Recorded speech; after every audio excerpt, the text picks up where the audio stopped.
Bonjour à tous, bienvenue au domaine pour une nouvelle vidéo. Alors aujourd'hui on est le 21 juin, premier jour de l'été, donc c'est l'occasion pour nous de vous faire une vidéo sur tout ce qu'on a fait depuis la dernière vidéo sur le travail d'hiver. Là je vais vous montrer un petit peu tout ce qu'on a fait pendant le printemps.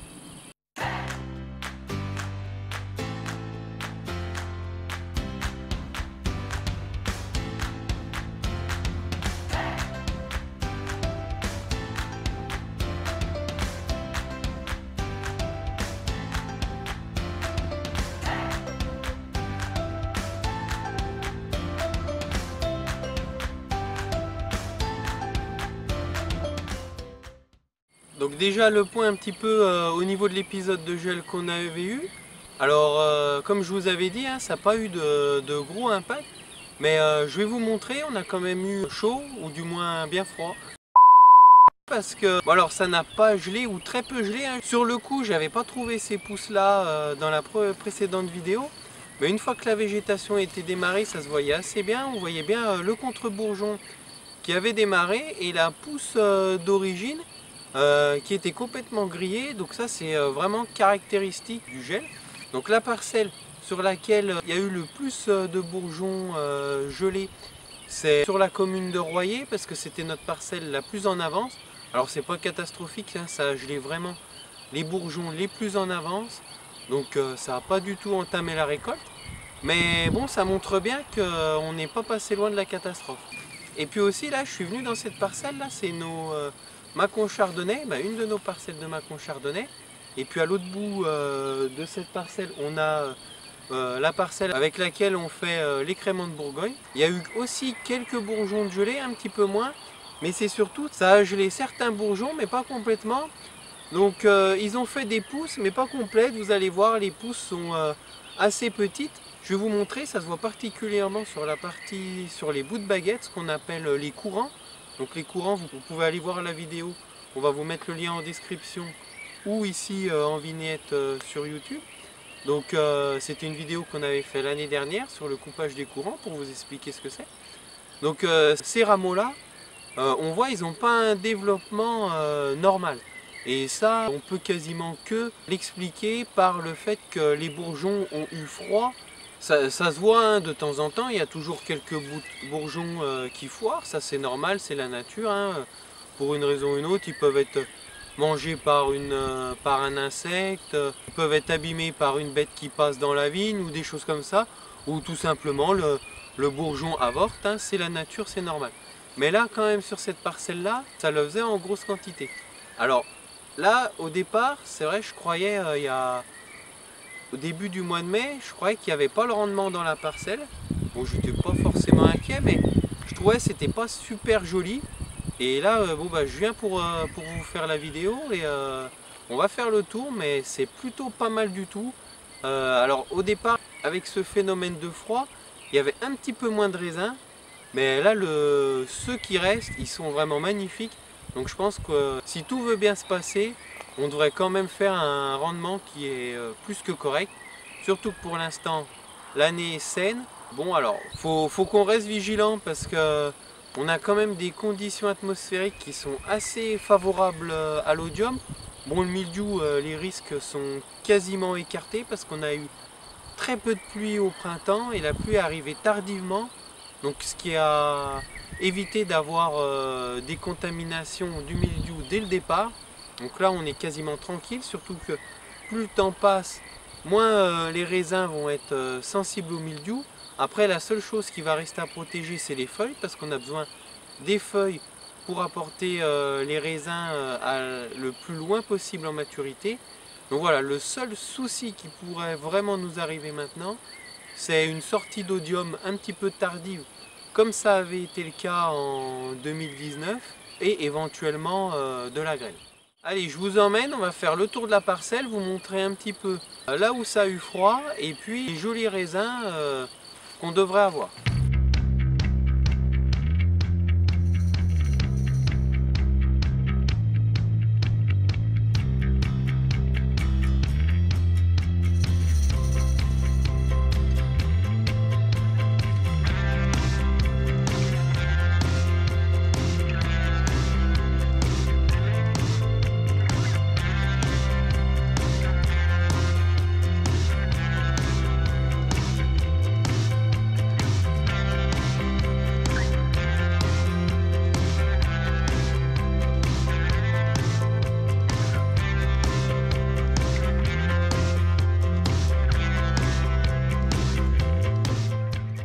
là voilà, là c'est typique de ce que je vous parlais, un bourgeon qui s'est pas très bien développé. On voit le bois est vraiment assez fin, hein. Et puis bon, il n'y a qu'une grappe sur cette partie là, alors que normalement il y en a au moins 2 voire 3 quand tout va bien. En plus bon, le bois est d'un petit diamètre, vous voyez, en plus il est vraiment à la bourre parce que là le raisin, la fleur, bon elle vient pas d'être faite mais elle a été faite relativement récemment. Par exemple par rapport à celui-là, où on voit les baies qui sont déjà beaucoup plus grosses, hein. Vous pouvez voir la différence de taille, ça n'a rien à voir. Donc ça c'est un courant, vous voyez, il a 2 grappes, deux assez jolies grappes. Bon alors, c'est pas les courants qui ont le plus de développement, hein. J'en ai des un peu plus jolis un peu plus loin, je vais vous les montrer. Mais voilà, vous voyez la baguette, sur cette baguette là, vous avez, ici vous en avez 2, 1, 2. Le troisième derrière, pareil, où vous avez qu'une grappe. Voilà, donc ça c'est pas des courants, des bouts de baguette qui se sont développés de manière normale. Donc ça vraiment, ça a eu froid en début de saison, donc c'est vraiment en retard. Ici là vous voyez, c'est vraiment le développement normal d'un courant. Donc avec un bois assez gros, hein, quand même, d'un joli diamètre. Et puis avec, là vous avez 2 belles grappes. Alors des fois si on a de la chance, il y en a 3. Bon là on a que des courants à 2 grappes. Mais voilà, c'est 2 jolies grappes. Et puis vous voyez sur ce bout de baguette là, on a 1, 2, 3 gros courants. Voilà, et on voit bien que les raisins là ils sont déjà assez avancés puisqu'on atteint la fermeture de la grappe, hein. Donc comme je vous avais expliqué dans la vidéo précédente, la fermeture de la grappe c'est quand les raisins commencent à se toucher. Donc là sur cette parcelle là, bon, c'est la parcelle où c'était un petit peu le plus visible le fait qu'elle avait eu froid. C'est vrai que je craignais un petit peu d'être un petit peu en dessous au niveau rendement. Mais en fin de compte la nature est plutôt bien faite. Je pense que dans la moyenne ça va faire un joli rendement. Et alors il va y avoir des pieds un petit peu moins chargés, d'autres un petit peu plus, mais ça s'est bien rattrapé. En plus, on a vraiment de la chance cette année pour l'instant. On avait un début de printemps qui était ultra sec, avec des gros vents du nord qui asséchaient tout. Et début mai, on a eu un gros coup de pluie. Début juin, on a eu un gros coup de pluie. Donc pour l'instant, ça se passe bien. Il pleut suffisamment pour apporter de l'eau à la vigne, mais pas trop pour que les maladies puissent s'implanter. Dans la vidéo précédente, je l'avais tourné quand il faisait encore beau, on n'avait pas eu ce coup de pluie du mois de juin, donc on était en avance à peu près de 18 jours. Bon là, on a eu une semaine où il pleuvait quasiment tous les jours et avec des températures un petit peu plus fraîches. Donc là, on a perdu en gros 4 jours, mais on est toujours quand même plutôt en avance. Ça donne à peu près des vendanges fin août. Autre travail de printemps, c'est le rebrochage. Donc ça, pour en savoir plus sur le rebrochage, pareil, vous avez la vidéo. Vous pouvez la retrouver en description. Le rebrochage, c'est remplacer les pieds morts par des nouvelles greffes, hein. Cette année on a de la chance, hein, je vous ai dit, les conditions météo sont assez favorables, donc elles se développent bien. Il y a un peu d'eau, de la chaleur, donc là j'en ai une sous la main, je vais vous montrer à quoi ça ressemble. Je les repère parce qu'il reste encore la peinture, hein, elle ne s'est pas estompée.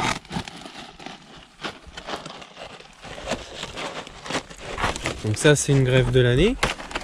Comme la greffe elle est à l'ombre du cache, vous pouvez voir, hein, on voit bien que c'est une greffe de l'année. Elle a encore la paraffine, hein, qui est bien rouge.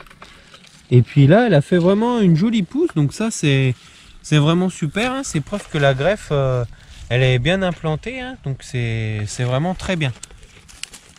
Toujours sur cette parcelle, vous pouvez voir autour de moi là, on vient de regriffer, donc on est déjà au, je ne me souviens plus exactement, mais deuxième, troisième griffage. Donc cette parcelle là, à la base, on était censé faire un passage de désherbage chimique, sauf qu'on n'a pas eu le temps avant que la vigne soit développée. Donc du coup on a abandonné l'idée de faire un désherbage chimique pour cette année. Donc on est passé au travail du sol. Ça se passe plutôt bien, hein. Il n'y a pas de grosses herbes. Il y a bien quelques touffes de liserons, mais bon vous voyez elles sont pas hyper développées. Puis bon ils aiment pas trop quand on vient griffer un petit peu con. Bon il y a quelques herbes comme ça là. Une mauve, il y a quelques géraniums, des choses comme ça. Là vous pouvez voir derrière la petite fleur jaune, c'est du lotier. Enfin bref, il n'y a rien de catastrophique. La seule chose qui pouvait poser problème, c'est toutes les touffes de chardon. Je vais vous montrer un petit peu plus loin. Alors là on en était mais envahi. Donc là c'est l'apprenti qui est venu piocher. Ouais, je plaisante, l'apprenti, bon, on l'a un petit peu exploité sur le coup, mais on était quand même avec lui pour l'aider. Donc là, Vous pouvez voir là, c'était notre problème. Bon, alors il en reste quelques-uns, vous voyez qu'on pas, ils ont été griffés, mais comme la griffe est passée juste à côté, que c'est une racine qui est quand même assez costaud, il en reste quelques-uns, donc ça on repassera, je pense, soit faire un petit griffage, soit un petit coup de pioche. Il en reste plus beaucoup, donc on mettra bien moins de temps. Donc voilà, ça on était passé le piocher à la main, et il y en avait vraiment partout là, sur toute la partie nord de la parcelle. Donc ça on pouvait pas laisser comme ça. C'est surtout au milieu du rang, c'est pas un souci, ça on arrivera toujours à y avoir en griffant. Par contre entre les rangs, ça on peut pas les avoir, nous on n'est pas équipé d'intercept. Donc à part les faire à la main, c'était la seule chose qu'on pouvait faire.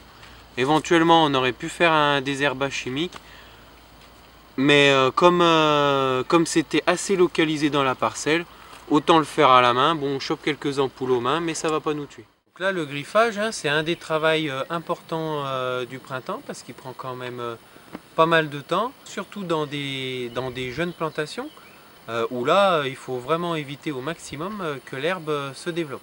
En parlant de plantation, on en a une juste au-dessus, on va y faire un tour.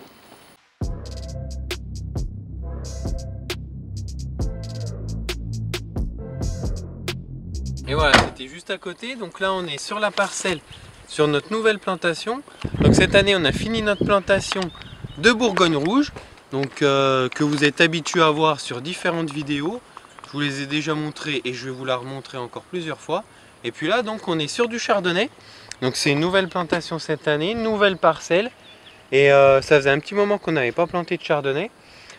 Donc on a de la chance, encore une fois, on a planté assez tardivement. On a fini le 25 mai, donc ce qui est d'ailleurs presque trop tardif hein, pour vraiment avoir une jolie plantation. Mais on a eu de la pluie juste après, des températures pas trop élevées. Donc là vous pouvez voir, hein, elles ont un beau développement, elles sont bien vertes. Donc là vous voyez, elle a deux jolies pousses. Et puis ça c'est pas une des plus poussées, hein, vous pouvez voir. Vraiment une jolie touffe. Après il y en a d'autres avec des grandes pousses, alors c'est parce qu'elles ont une pousse unique, donc la pousse a tendance à plus se développer. Là vous pouvez voir, je sais pas ce qui s'est passé. Celles-là elles ont bricolé un petit peu, mais elles y vont. Donc on verra, hein. Soit bon, elles vont finir par sécher avec les grosses chaleurs et elles vont mourir, soit elles vont se reprendre et puis on verra pas la différence d'ici quelques temps.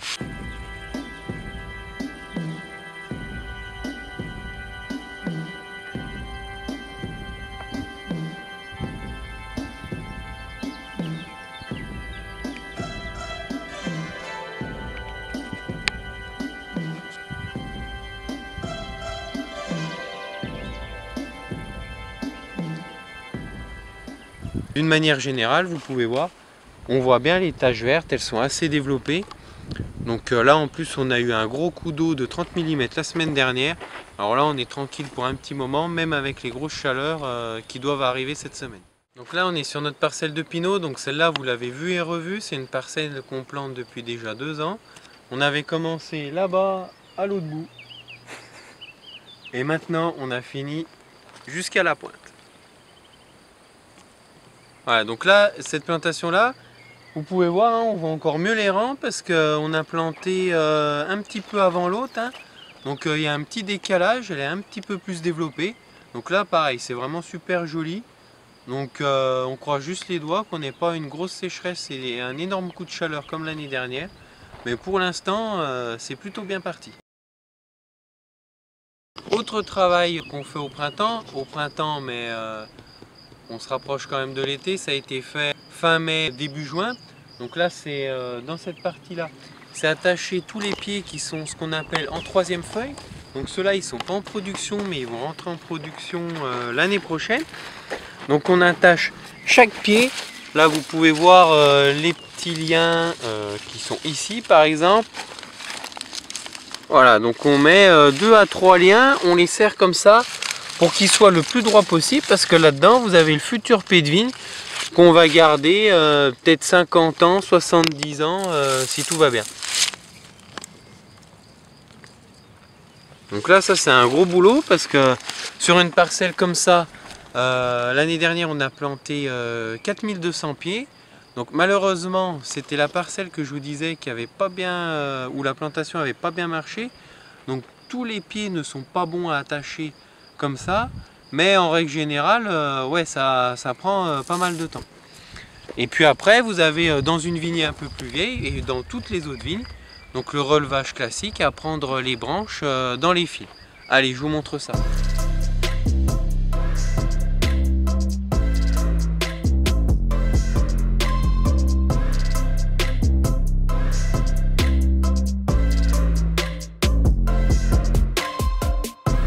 Donc là, on est sur la partie la plus vieille de la parcelle, hein, c'est notre partie en troisième feuille. Donc là, ça va être la première année de récolte, donc on a de la chance. Première année de récolte, vous pouvez voir, il y a des jolis raisins. Donc ça va quand même pas faire autant de récolte qu'une vigne plus vieille qu'on met en baguette. Mais bon, il y a un joli potentiel. Puis vous avez vu, là par contre, c'est vraiment en avance par rapport au chardonnay que je vous ai montré en début de vidéo. Là, on est vraiment le stade fermeture de grappe atteint. Vous pouvez voir que toutes les brises touchent. Et c'est assez régulier, hein, c'est quasiment le cas que aussi bien sur la face nord que sur la face sud et sur tous les pieds. Alors que dans les chardonnays, c'est encore très irrégulier. Là, voilà, c'est vraiment là une des parcelles qui sera vendangée en premier.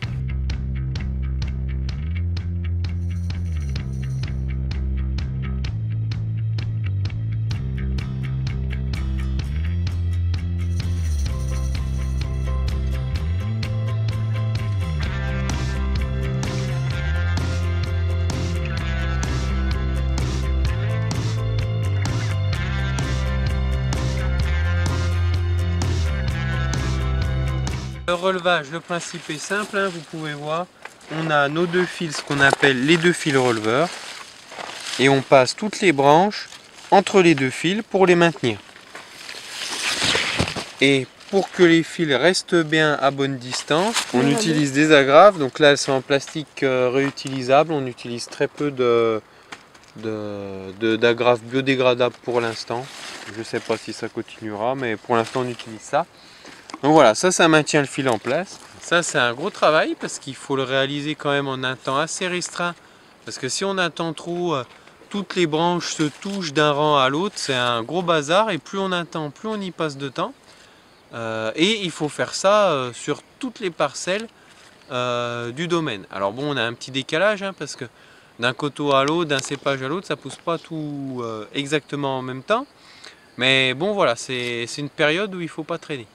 Allez, dernier travail qu'on a fait au printemps, je vais vous montrer. Je suis juste... Dernier travail qu'on a fait au printemps, je vais vous montrer le palissage. Ça aussi, c'était un bon travail, assez long et surtout, il y a pas mal de fils à dérouler. Donc le palissage, hein, je ne vais pas vous en parler pendant trop longtemps parce qu'il y a une vidéo aussi qu'on a fait l'année dernière sur ce sujet. Donc là, je vous en avais parlé dans la précédente vidéo bilan sur les travaux d'hiver. On avait déjà mis tous les piquets. Donc il restait les fils à mettre, hein, donc tous les fils, hein, que ce soit le fil de tête, les fils releveurs et le fil à baguette. Donc ça, il a fallu tirer tous ces fils-là. Ça représente pas mal de kilomètres de fil. Donc, on a mis les arcs-boutants, donc les tirants. Donc voilà, donc là en plus... Les rangs sur cette partie de la parcelle se raccourcissent, donc ça fait un paquet d'arcs-boutants à faire. Mais voilà, ça c'était un des gros travaux du printemps. Donc là on a fait le tour un petit peu de tous les travaux de printemps qu'on a pu faire cette année au domaine. J'espère que cette vidéo vous a plu. N'hésitez pas à poser vos questions en commentaire. À la prochaine au domaine.